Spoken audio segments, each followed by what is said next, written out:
29 ফেব্রুয়ারি ফের শাহজাহানকে ডেকেছে এনফোর্সমেন্ট ডিরেক্টর, এই নিয়ে 4 বার। কিন্তু এর আগে একবার ইডির ডাকে সাড়া দেন সন্দেশখালীর বেতাজ বাদশা।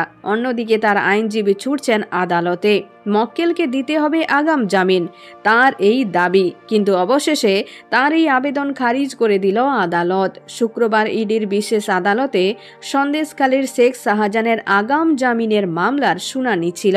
সেখানেই দীর্ঘ শুনানির পর শাহজাহানের আগাম জামিনের আবেদন খারিজ করে দেয় কোর্ট।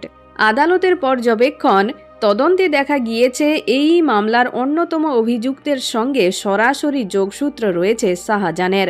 অভিযানের দিন উনাকে ইডির তরফে ফোন করা হয়েছিল, উনি ফোন ধরেননি। উনার আরও একটি নম্বরে ফোন করে ব্যস্ত পাওয়া যায়। পরে বিপুল সংখ্যক গ্রামবাসী জড়ো হয়ে এবং ইডি অফিসারদের উপর হামলার ঘটনা ঘটে।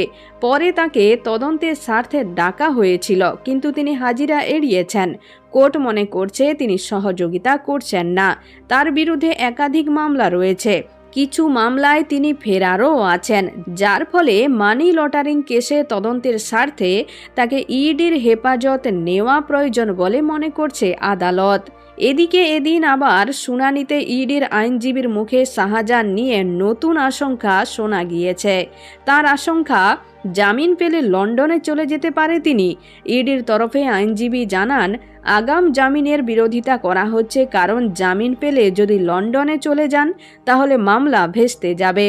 অন্যদিকে শাহজাহানের আইনজীবী বলেছেন তদন্তে সহযোগিতার কথা। পাল্টা ইডির আইনজীবী শাহজাহানের বিরুদ্ধে খুন, বেআইনি জমায়েত, সরকারি কর্মীকে মারধর ও কাজে বাধা দেওয়া নিয়ে যে সকল মামলাগুলি রয়েছে সেগুলির কথা বলা হয় এই শুনানিতে। এখনই পর্যন্ত। আবারও দেখা হচ্ছে রাজনীতির পরবর্তী আপডেট নিয়ে। ধন্যবাদ।